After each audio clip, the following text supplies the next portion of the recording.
সবাই খুশি, কিন্তু সবাই একটা কথাই বলছে, আজকে নাই, তোমাকে অটো দেওয়া হলো, উনি দেখে যেতে পারলেন।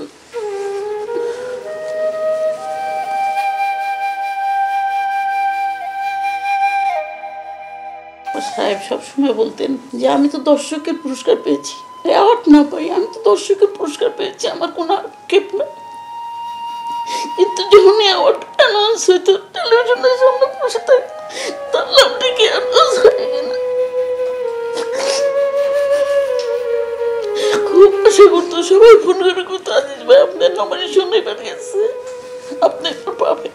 রোজিনা মরার আগে ফোন করে একবার বললো, আজিজ ভাই আপনার নাম গেছে, এবার আমরা আপনাকে নমিনেশন পাঠাইছি, আপনি এবার অ্যাওয়ার্ড পাবেন। খুব অসুস্থ। যেদিন আমি সুজাতা ভাবিকে ফোন করে বলছিলাম, সুজাতা ভাবি ওই বোর্ডে ছিলেন, ভাবি দেখেন আপনার ভাই অসুস্থ, ওনার শেষ ইচ্ছা। পরে যেদিন অ্যাওয়ার্ড অ্যানাউন্সমেন্ট হলেন, উনি আমাকে বল, কে কে পেয়েছে গো, তুমি পাও নাই।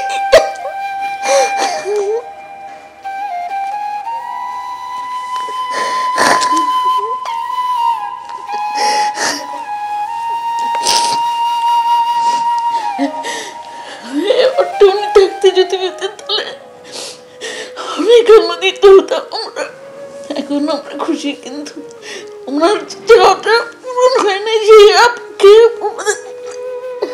সারা জীবন থেকে যাবে, যে উনি একটা ন্যাশনাল অ্যাওয়ার্ড পান না, এত বলি ভালো হলো ছবি করার পর।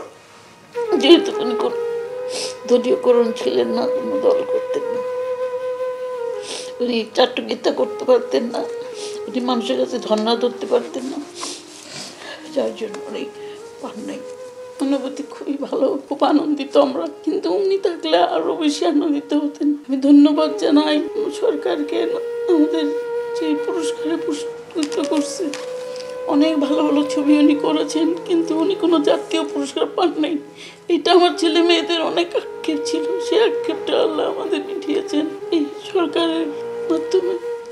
সরকারকে আমি অনেক অনেক ধন্যবাদ জানাই। উনি কাজ পাগল একজন মানুষ ছিলেন, আর কাজকে উনি বেশি ভালোবাসতেন। মনে হয় যে আমাদের চেয়েও সংসার, বাচ্চা কাচ্চা সবার চেয়ে উনি কাজকে বেশি ভালোবাসতেন, কাজকে সারা জীবন প্রাধান্য দিয়েছে। এই জন্য আমার অনেক আক্ষেপ ছিল, অনেকভাবে রাগ করেছি, কিন্তু তারপরও উনি সবসময় কাজ নিয়ে ব্যস্ত থাকতেন। অনেকেই ফোন করেছেন, ডাইরেক্টর অ্যাসোসিয়েশন, তারপরে আলমগীর ভাই, উজ্জ্বল, রোজিনা, সুচরিতা, যারা আমেরিকার থেকে সাবান্ন ফোন করেছে, যারা এখন আছে, আমাদের আমলের তো বেশি কেউ নাই, যারা আছেন তারা সবাই ফোন করেছে। এই আমাদের একটা দাবি যে ওনার ছুটির ঘন্টার ছবিটা পাঠ্যপুস্তকে দেখানো হোক, বা অশিক্ষিত, যেটা নাকি শিক্ষার কোনো বয়স নাই।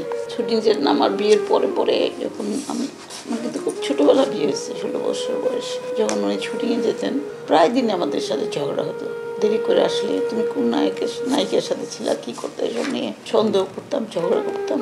পরে বলতো কি, তুমি আমাকে সন্দেহ করো, ঠিক আছে চলো। প্রত্যেকটা শুটিংয়ে প্রত্যেকটা নায়িকার সাথে আমার পরিচয় করা যেত, এবং সবার সাথে আমার খুব বন্ধুসুলভ সম্পর্ক ছিল। সুচরিতা, শাবানা, অঞ্জনা, রোজিনা, সবার সাথে কিন্তু আমার খুব ফ্রেন্ডলি সম্পর্ক, এখনও আছে সেই সম্পর্কটা, যার জন্য পরের দিকে ওকে আর আমি সন্দেহ করি নাই কোনো।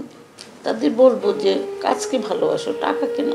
সাহেব যেমন বলতেন, আজিজুর রহমান সাহেব বলতেন যে টাকার পিছনে আমি কোনোদিনও ছুটবো না, টাকা আমার পিছনে ছুটবে। টাকার পিছনে ছুটলে কাজ ভালো হয় না। তুমি আমার অনেক সময় প্রডিউসাররা ওনাকে পেমেন্ট দিতেন, উনি সেই পেমেন্ট দিয়ে শুটিং করে চলে আসতেন। কি তুমি টাকা দিলে না, আমার সংসার কেমনে চলবে? বলতে টাকা আসবে, তুমি চিন্তা করো না, আমি টাকার পিছনে ছুটি না, আজকে না কালকে তুমি টাকা পাবো, আমি ছবিটা শেষ করি, প্রডিউসারকে আগে বাঁচাই। তবে এটাই বলবো যে তোমরা সিনসিয়ারলি কাজ করো, টাকার পিছনে ছোটো না, কাজের পিছনে ছোটো, নিশ্চয়ই একদিন সাফল্য আসবেই।